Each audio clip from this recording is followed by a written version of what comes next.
Hey, it's time for Talking Microsoft, the show about all things in the Microsoft Windows ecosystem.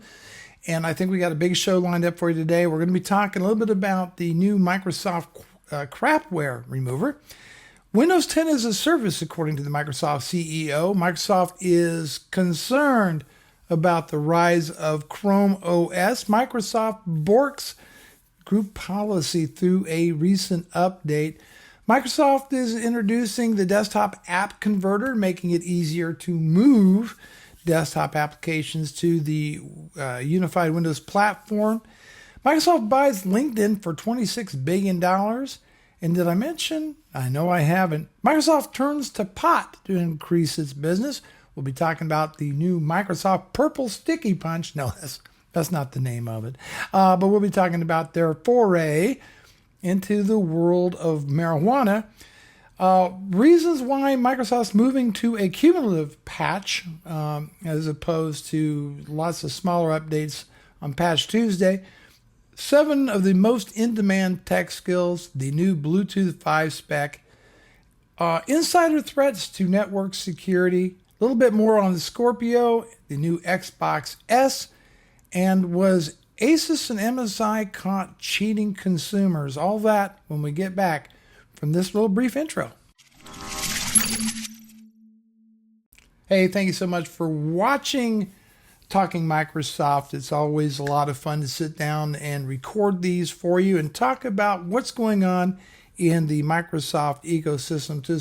To kick off this week's installment, let me share this article with you from Paul Thurrott. He's talking about the clean PC. Now, he's been a real champion for clean PCs. Doesn't like crapware preload on machines. We're talking particularly about the computers you go out to the big box stores and buy. Normally come preload with lots of crapware. Well, Microsoft is pushing out the Refresh Windows tool.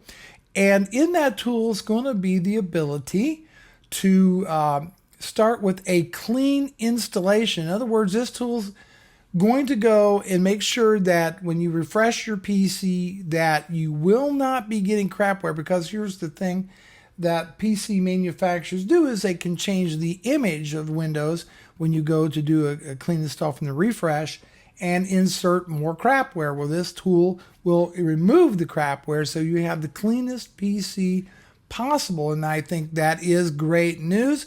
And going back to the article here, here's a little bit of here. You will actually have a new option on here. When you reset the PC, go back to early build or advanced setup. From there, you'll be able to go in and do a refresh, and the actual tool right here is what it looks like. Give your PC a fresh start where you keep only your personal files. It will get rid of executables, all that sort of thing, or keep nothing whatsoever. And as I said, it will make sure that the clean install image does not contain crapware. I think that is absolutely brilliant. So let's move along here. Another interesting story. This kind of ties in, obviously, to the story I'm going to talk about, Microsoft buying LinkedIn for $26 billion. But Satya Nadella was talking to the LinkedIn team, and this is a direct quote about Windows 10. He says, "We're not building an operating system for just a single device. When I think about even Windows 10, the way we conceptualized it, we are building an operating system for the user across all the devices. It is a service." And that's how I think about it. Windows Update, which is the biggest service that they have, touches nearly 1.5 billion machines every day. And our goal is to really change what the definition of an operating system and operating systems for personal computing are always about, inventing the next big change in input and output. Satya Nadella has made it very clear that he considers Windows 10 to be a service that will run on multiple platforms and delivering the same consistent user experience across these platforms, I should say. And I think he's absolutely right. That is the best way to think of Windows 10, because it's not this monolithic operating system anymore. Rather, it is a whole host of services designed to run on multiple platforms and give us that same unified experience. So I think This redefines just exactly what an operating system is.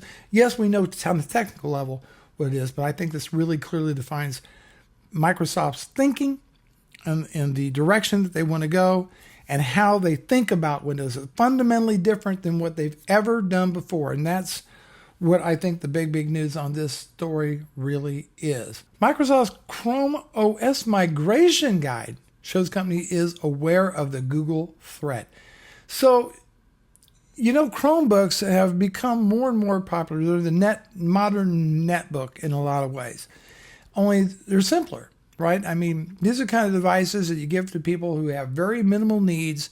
They're very simple to use, almost brain dead simple, and very difficult to screw one of these things up. And Microsoft is a bit afraid of that and offers a migration guide for someone wanting to move from the Chromebook back to the PC or to a PC, and they want to know what kind of applications would be equal to, okay, so I got Chrome on the Chromebook.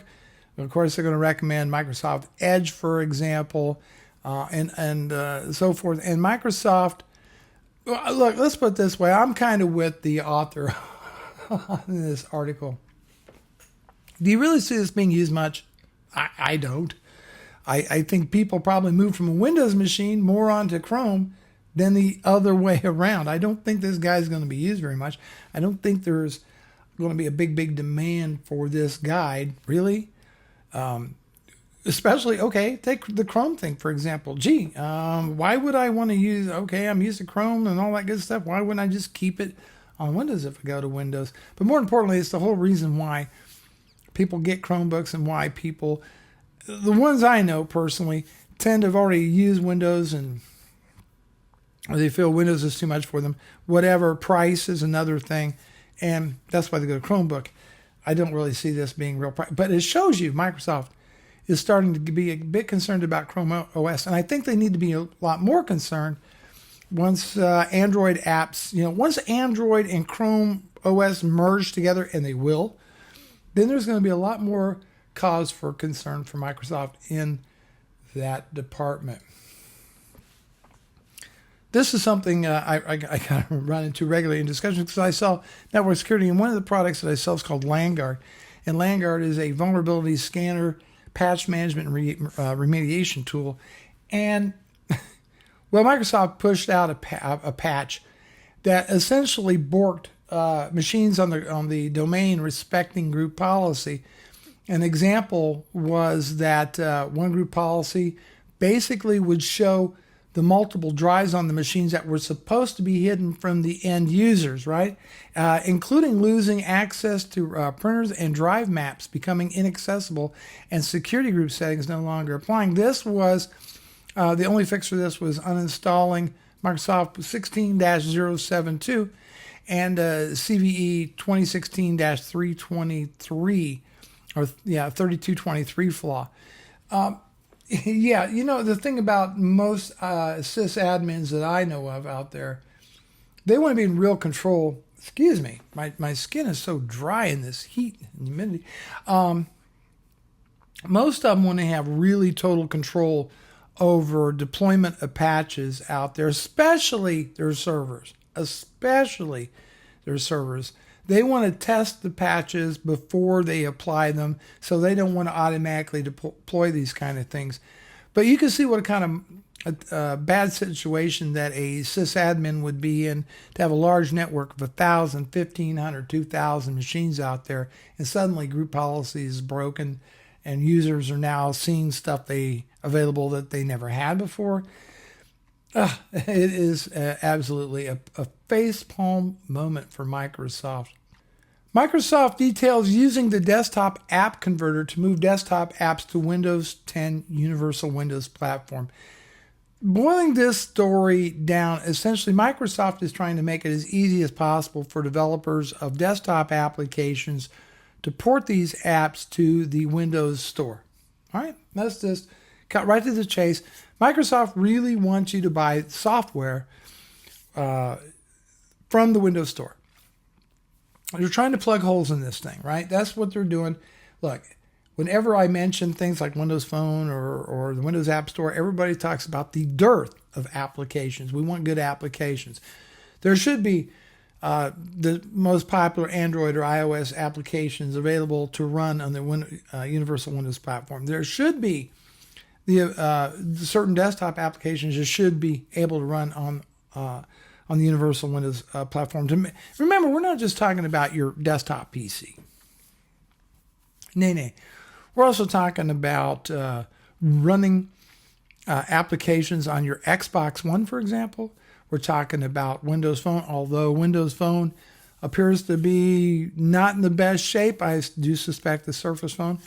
But on phones, tablets, consoles, and PCs, your two-in-ones, etc., these applications should be available as a universal Windows platform application across all devices. And so Microsoft is attempting to make it easier to do, and one of those is the desktop app converter. And what they're trying to do is get the Win32 apps, make it easier to port those over to the universal Windows platform. The question is how happy developers will be doing this. Is it their advantage? Is it an advantage to them to port applications to this platform? That's the telling question. They want to be in a revenue sharing split model, much like developers are with Apple. I mean, I don't know what the answer to that is, but it's very important for Microsoft to have as many applications, good applications, in the Windows Store as they can possibly get. And, that's one of the reasons they believe it's holding it back, because of that lack of applications. So let's make it as easy as possible. Thought I'd share that story with you. Now, this is a story I got to tell you. Microsoft buys LinkedIn for $26.2 billion. I personally belong to LinkedIn. I personally get very little value from LinkedIn, personally. That doesn't mean it's not a good value for other people. My opinion of LinkedIn is as the world's largest job-seeking site. That's kind of what it is. And I'm very, very leery now anymore about accepting connections on the LinkedIn site. So, okay, it's a social networking site. 433 million roughly users on this thing. Microsoft just purchased it. The question is why? How does that fit into the grand scheme of things? Well, it's they bought Skype, and my first concern, of course, with LinkedIn. Hopefully they won't bork it like they did Skype. But essentially, Microsoft is trying to move into the world of social networking in a big way. And that they're trying to reduce. Look, here's the bottom line. They're trying to reduce their dependence on Windows so much. I mean, that is their cash cow. And Satya Nadella knows this as their cash cow. And he's got to make sure that the company has other revenue streams. And so he believes that the acquisition of a huge social network will go a long way towards getting more diversified income and getting more into cloud-based services, and away so much on this, operating and software and devices businesses. So they want Microsoft to become a crucial service provider on this. Here's the thing. I personally look at this acquisition very much as long as Microsoft takes more of a handoff approach. They're going to be integrating various Microsoft services into it, as long as they don't screw it up. And Microsoft's notorious for taking a very successful brand and kind of mucking around with it and degrading the value that people get out. They've done it many, many times in the past. Remember me talking about Microsoft turning to pot or going to pot? Here it is. Microsoft teams up with Seed to Sale marijuana company to build government software. So what this story is talking about is, so possibly going 4 states right now, and I think Washington, D.C. We're talking about recreational marijuana. The big banks, right, for their existence have made sure they did not embrace financial transactions related to marijuana business. most big companies don't know how to work with it. And there's not really a good set of tools out there to track the growing sale distribution of this product. So Microsoft is partnering up with a company in Los Angeles to provide transaction and compliance tools for the marijuana industry. So they're working with Kind Financial to build software for governments that have legalized marijuana, as they call it, seed to sale tracking, as it's called in the industry. The new program is called AgriSoft Seed to Sale for Government. So apparently it's not going to be Purple Sticky Punch. You've seen that movie, hopefully. Yeah. At any rate, that is, I think Microsoft knows something that we all kind of suspect. Marijuana, well, recreational marijuana is probably over the next decade going to be legal in probably at least half of the states. And that number is just going to continue to grow, creating huge opportunities out there for you innovators. And I'm not going to go into much more detail, but Microsoft clearly recognizes there's a lot of opportunity in this particular area. So yeah, we will see how that works out. So one thing people's been asking about is understanding Windows 10 and Windows Server 2016 patching approach. What is this patching? It used to be the game plan has been on Patch Tuesday. Microsoft would push out all these little updates, all these little files, right? And it would be rather time consuming. And the thing is, Microsoft is now making the patches a cumulative patch. In other words, everything rolled into one. The reason being is because, just take that example a little bit ago about a patch working group policy. So sysadmins or companies would use certain patches, disregard or hold up on others. And it's really become quite a mess, especially when you're trying to test the effects of patches on different environments. And no two are the same. And so Microsoft feels that pushing out, instead of a large number of separate updates each month, put it into a single cumulative update each month, and that'll include all the updates, right? And because of that, if you deploy the latest Windows build, all you got to do is go and grab the latest cumulative update, and you're all up to date on. And I think this makes sense in a way, but I don't know how sysadmins are going to react to this, how they're going to handle it. Let's see if there's any comments on this article. There is not too bad. I don't know. Of course, if you have an enterprise license with Windows, things works a little bit differently as far as patch deployment and stuff. But I know millions of small businesses out there. This may not be a good thing. May not be a good thing. Something to consider. Now, I do these videos and I talk about being an IT professional, an IT pro, and I get a lot of questions, especially about, well, what should I do to make money? What should my career path be in technology and in IT? So I came across this article, the 7 most in demand tech skill areas for 2016. Without going on, and by the way, links to all these articles that I put in the show will be available down below. But just to kind of go through it, number 1, software, and these are not in any particular order, the best I can tell. But number 1 is software development. Obviously, you got to have some pretty strong technical chops in this area. But software development, of course, is a great area to get into. Information security. My neck of the woods. Do you know that the average, if you're bringing down an hourly wage on a information security expert working for a large corporation, works out to almost $50 an hour? Yeah, that's the kind of salaries you can command, or more, or you can command even more. It's like $48 and some changes, kind of the average.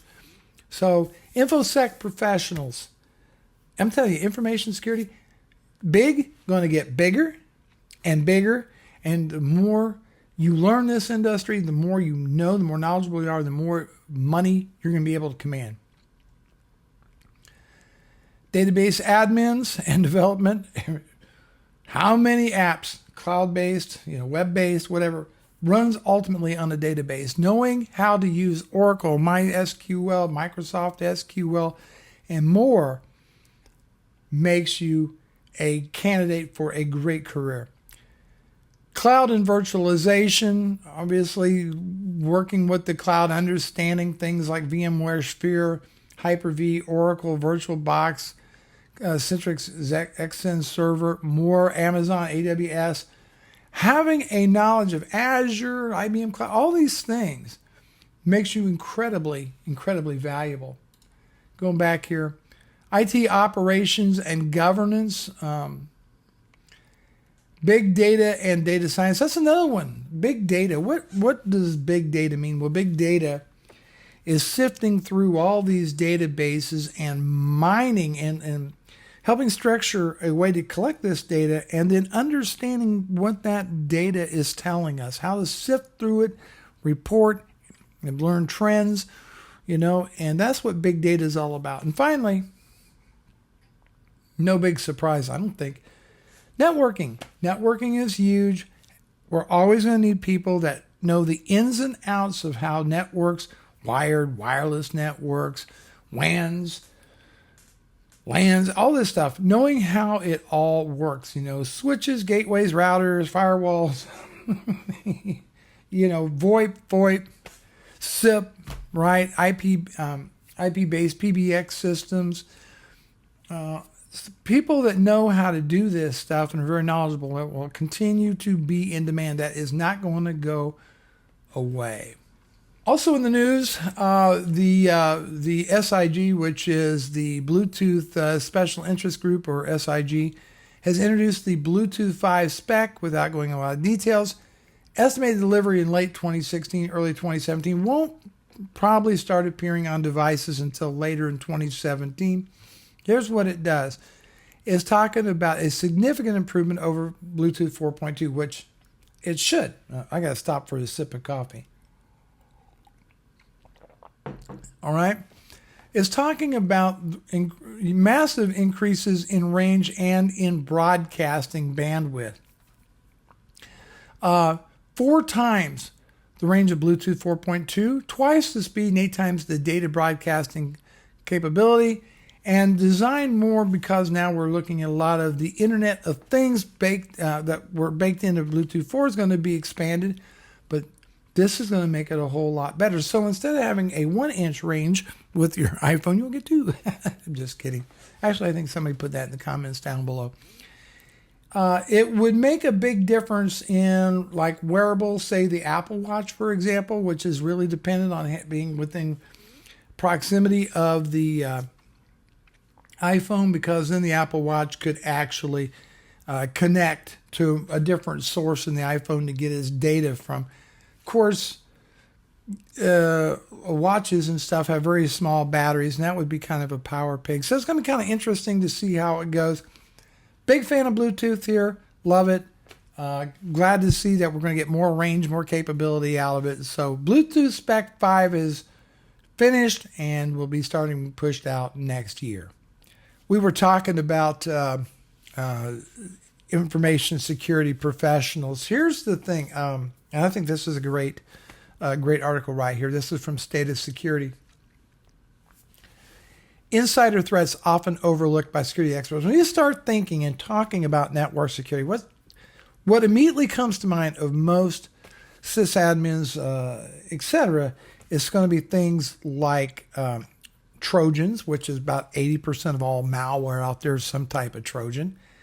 Not so much distributed denial of service attacks, but those are very real and will grow in the future quite a bit.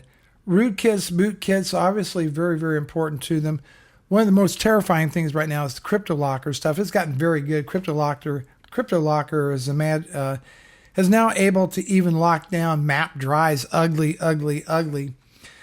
So those kind of things is what typically comes to mind with most security professionals. However, what really doesn't get discussed is this right here. Insider threats, which is actually And I think more realistically, one of the more dangerous things, and these simply a lot of times don't get addressed. So they broke this down into several different types. For example, compromised individuals, somebody's actually working with someone else from the outside, and therefore that makes them very difficult to detect. Slighted attackers, probably the most common. These are former employees still have access and credentials, and they typically act out in feelings of anger or bitterness, so they aim to destroy company networks or steal information. Once again, very bad. And finally, tech-savvy insiders who really know their way around the network, its flaws and vulnerabilities, looking to get sensitive information that can be sold to competitors and external parties. Okay, let me talk to you about this, about security for just a minute. The big push for many companies, and expected by next year, about half all companies will require employees to use their own devices. Now, because you have people out there who root their Android phones, they jailbreak their iPhones and maybe download software onto these devices, maybe from questionable sources, and the fact that a lot of them are using public Wi-Fi to potentially access. Maybe I got a broker, right? Maybe I got a broker. He's using his own device for a big brokerage, and he's at the coffee shop at Starbucks, and he gets his own phone because that's what he's required to do, and he's got it jailbreaked, or maybe he's got an Android phone and it's rooted or whatever, and he's running some dubious software on there, and now he accesses my personal information from a web-based application on basically an unsecure public network. Gee, what could possibly go wrong with that?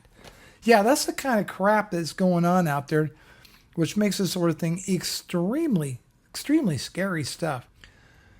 So just bottom line this for you, Microsoft games will be available on Steam. In other words, Microsoft realizing that maybe the end of the exclusive AAA title just for Xboxers, PC and Xbox going to kind of merge, I think, at some point in time. But Microsoft is saying now that they've had discussions with Gabe Newell, and Steam is a big force in the world of Windows gaming. It's time to maybe combine forces. And we're going to see some blockbuster AAA titles show up on Steam. Not Halo 5, but very much rumored that Halo 6 will be available both for PC and Xbox. Now remember, Microsoft is introducing an Xbox app that will allow you to play your Xbox games on your PC, provided that it meets certain requirements. But this is big. I think this is really big. Glad to see it happen. PC gaming simply dominates all over the place over the Xbox. But at this time, there's a lot of people that have a PC and an Xbox because they want those exclusive titles. Well, now you may not have a need to get an Xbox if you can get these titles on Steam. I think it's a good thing. Glad to see it happening. Let's move along to the next story. Project Scorpio. So Microsoft did indeed announce at E3, by the way, that Scorpio was a thing, and we're talking about a machine. There's actually a little video right here. It's long on hyperbole, short on details. But, the link to the article will be in the notes down below if you want to watch it. But there's the takeaway. 4K gaming, 60 hertz, 60 FPS rather, 60 FPS, 4K gaming, 8-core CPU, 6 teraflop GPU. If you look at the specs of the GPU, what they're saying sounds eerily close to that of the GTX 1070 graphics card in power. Virtual reality gaming coming to that as well. Most powerful Xbox console Microsoft ever crafted, and rumor has it that that Phil Spencer there said actually the machine could have been released this year.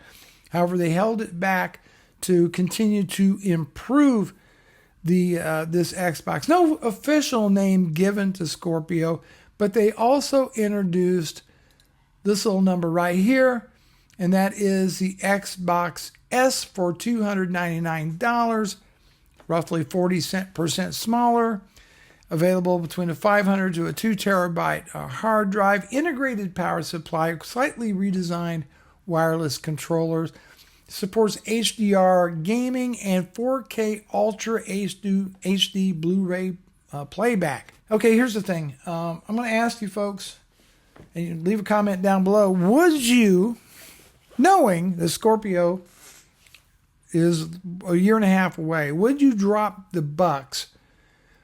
I guess if what I'm asking you, if you already own an Xbox One, would you consider the Xbox S? That's number one. Number two, if you don't own an Xbox and you're thinking about buying a console, inevitably the prices on the regular Xbox One will drop, and they already are. Would you just buy an Xbox One and wait, or would you go for the Xbox S? And in other words, would you buy the traditional Xbox, the big one, for less money, or would you spend a little bit more and get the Xbox S? I'd like to know. My thinking is, I own an Xbox 360. I've got plenty of used games I bought for it, keep me entertained. So my needs, I'm not that hardcore of gamer as most of you know. My thinking is, why not? I'm just going to wait until the holiday. That'll probably be after the holidays. I don't know. I might pre-order one of these new machines and call it a day. But I'm sure it's going to be, what, $500-$600 console. I don't think it's going to be a $399 console. I just don't see Microsoft subsidizing the price of this beast that heavily. But we shall see. All right. Asus MSI are shipping overclocked GTX 1080 and 1070 GPUs to reviewers, but not to customers.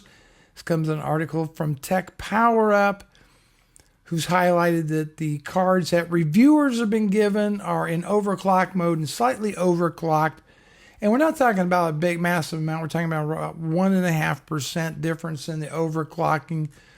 So the question is, are they cheating? Are they being deceptive? And the answer is, it's cloudy. It's murky. Obviously, this is not, in my opinion, an acceptable practice.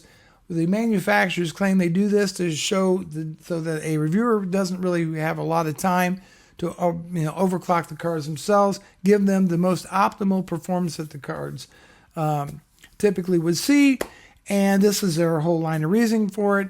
Others claim that this is a deceptive practice. Actually, this practice has been around for a long time, a long, long time. It's just not Asus. It's also MSI. I guess I'm going to give you my brief thoughts on this. This is not a new practice. We're talking about a very minor deviation there, 1.5% deviation in performance.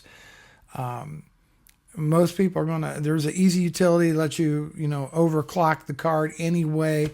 I don't think it's a huge deal in my opinion. However, it is a slippery slope these guys are on whenever you bend the rules a little bit. In other words, I believe personally that the card the reviewer gets should be exactly the same that you and I get. I don't think it should be any different at all. Or, number two, that the reviewer knows that this card has been put in overclock mode for the review sample, so they can at least disclose that and be aware of that fact. I think that's only right. So just thought I would share that with you on here. Okay, and wrapping things up, this is some of the comments from the last episode of Talking Microsoft. First comment comes from Joe's Photo and Video channel. It says, excellent video, Bruce. I pretty much believe Microsoft will end up in court by the end of the year, early next year, for the upgrade practices. A lot of people use software that only works on older versions. And when that is a business, it's more than just an inconvenience. Exactly right, Joe. No doubt the class action lawsuits are coming. Microsoft's going to spend a lot of money defending what I consider an indefensible path for upgrades. I'm not sure I pronounced the first name, but it looks like Mont PBM. I'm not even sure I would pronounce that. Crawford says, I don't see the big deal. We should want to upgrade to a better OS. I'm good with it. I've upgraded, never did. And it never did its own out of all the years I use Windows. I think people just don't know what they're doing. Upgrading is not knowing what they did. No, it's a lot more than that. Whenever you deceptively change the close window sign to change it from closing the window to agreeing to install the upgrade, that is absolutely wrong. Number two, a number of people, it's more than just an isolated incident here and there. There's many people claim that they left work for the night, came back and found their machines upgraded without their granting that authority, without their knowledge, and it caused a business interruption. So no, I think, and besides that, there's legacy stuff and out there that people don't want upgraded. I mean, you're certainly entitled to your opinion, but it's wrong. And there we have it. Okay, JT Tech Review says, hey, awesome video. Thank you very much. Need more mushrooms. Love that handle. Is that what it's called? Handle? No, that's the old CB radio phrase. See, I'm dating myself. Nick. You're Nick. Love your Nick. Need more mushrooms. If I understand why they call it GWX, get Windows Roman numeral 2, Roman numeral 10. Exactly. Moving along here. Red Skull says, do you know what I love to this day? Windows XP. Then he goes on, makes a second comment. What I don't understand is why people are not upgrading from Windows 7/8 to Windows 10. It's pretty good OS. Far better than 7 and 8 and as good as my beloved XP. Well, there is trepidation there. They don't want to deal with the potential spying that's going on with Microsoft. People have their own reasons. It's familiarity where everything is. Everything's working just fine for them. What's the old adage? If it ain't broke, don't fix it. Not everybody's got that desire. There's millions and millions of PCs out there that people buy. They don't even install an application on it. So it's all about choice. I should be. But I understand where you're coming from. Any more on here? I love this one from Commodore 256. Windows 10 is not a virus. Viruses are usually better designed, and to compare Windows 10 to a virus would be an insult to viruses. I love it. That's one of my favorite comments. Let's say, Resi Divino says, great show, Bruce, my favorite format. Great to hear gamers like you and me, Bill Baldwin, that's you as well, are surprisingly large in numbers. And I've built quite a few shit-kicking PC rigs for old fogies that want the game on. Keyboard, mouse controller depends on the game. All right, I'm just going to kind of leave it for what he said there on there. Bill Baldwin says, my friend was running Windows 7, went to bed, woke up with Windows 10 installed and done, except the EULA download, install, configure, reboot. Surprise! That is the complaint of many other people. Ricardo Perez says, now that the Xbox exclusives are coming to PC, do you think OEM manufacturers such as Dell and Nvidia will make PC consoles at a competitive price against the Xbox One? Nvidia released their own Android TV box. I wonder when Nvidia will have a Windows version with specs that can compete with the Xbox One. I think Sony would technically make a PC that runs Windows 10 and his own PlayStation OS that runs Xbox and PS4 exclusives. Well, you know, Dell, with their Alpha, I think that's what it's called. That's what they did. They make their own PC console kind of device. How lucrative it's going to be. Remember that consoles tend to stay around that sub $400 mark, and you start getting much over that, the market dramatically shrinks. I think people start thinking, why not just have a custom gaming PC? So I don't know.